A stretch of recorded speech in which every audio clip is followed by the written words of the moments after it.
Peter couldn't sleep.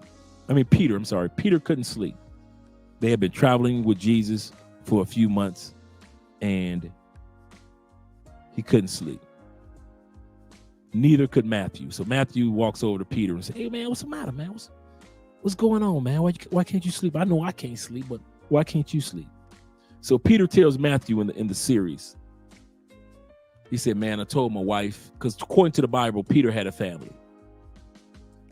"I told my wife, I'll be back fishing and back taking care of the kids and back in her arms in a few months. I'll hang out with Jesus, let him preach, make sure he all right, and we'll make it back home. I'll be gone for a couple months." And I never forget this part. That's how important this line was in that movie. I don't remember any other line in that miniseries, Jesus of Nazareth, but I did remember this. Matthew looked at Peter as the moonlight was glistening, and neither one of them could sleep. He said, "Why are you lying to yourself and lying to your family? We're never going back. You'll never see your kids grow up.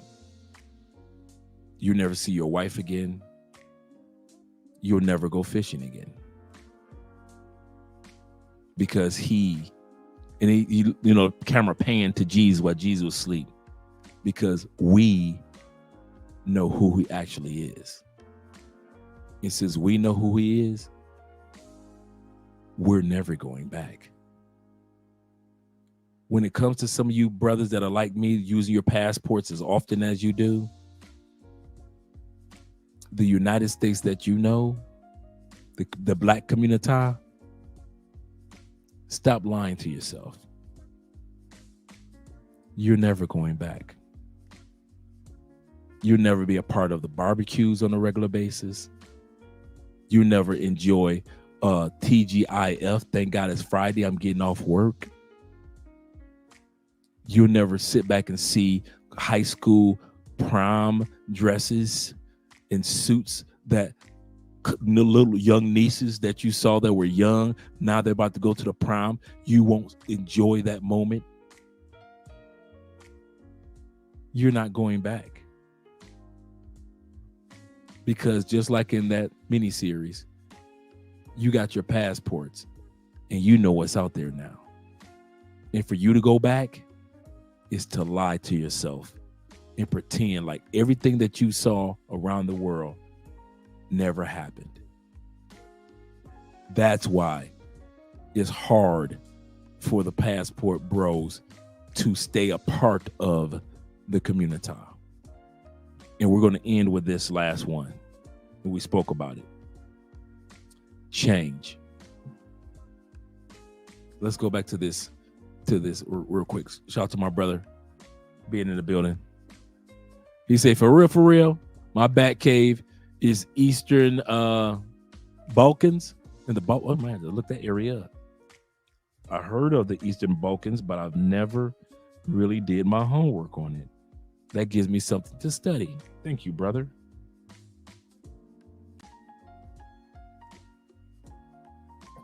Shout out to you, Fadi. Shout out to you, brother, for being here this evening with the $2. I appreciate you.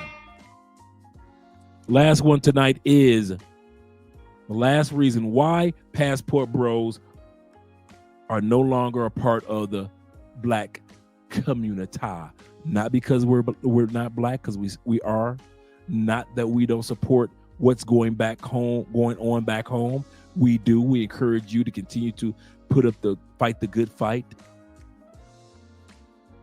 But things have changed. And just like I said, it's not going to be the same.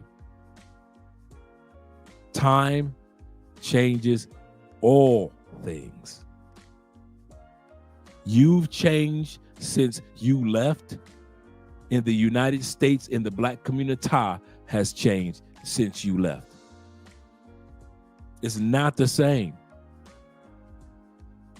And until you come to the reality that you are no longer a part of it, you're no longer a part of the struggle, you can be in East Balkans as a black man and be standing there with a bullhorn in your hand saying, black rights, We have rights too.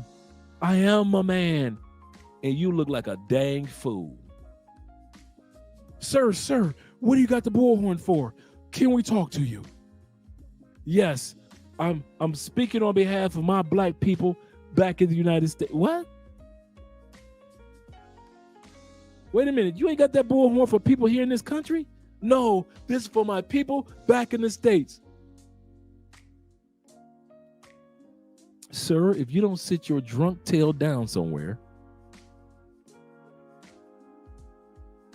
No, I'm going to the governor's office. Okay, you're going to the governor's office in one of the cities in Belize. Okay, cool. Gotcha. What are you going to talk to the governor about? About the rights of black people in my inner cities back home in Tampa. What? Yes, I'm going to talk to one of the mayors of one of the cities here in Belize about the travesties and the tragedies that are taking place in the United States. He could do something about this. You see how stupid that sounds? You're at the points, you're at a crossroads. And I remember a brother told me this one time. You at the crossroads of you're going to be who you're supposed to be in life, or you could be what the rest of them niggas are. And pardon my language. I'm not talking about the black people back home. I'm talking about the Pookies and the Ray Rays. You got a choice, but you can't have it both ways. You either going to be a person that decides that eventually I'm leaving the United States. If you are still in the States and you plan on being a passport bro eventually, let me talk to you brothers. I already talked to us brothers that already have gone and traveled and went back and establishing ourselves and preparing this. I'm talking to you brothers that got a fresh passport either coming in the mail or a fresh passport that you just got and you only got a couple stamps or no stamps on there.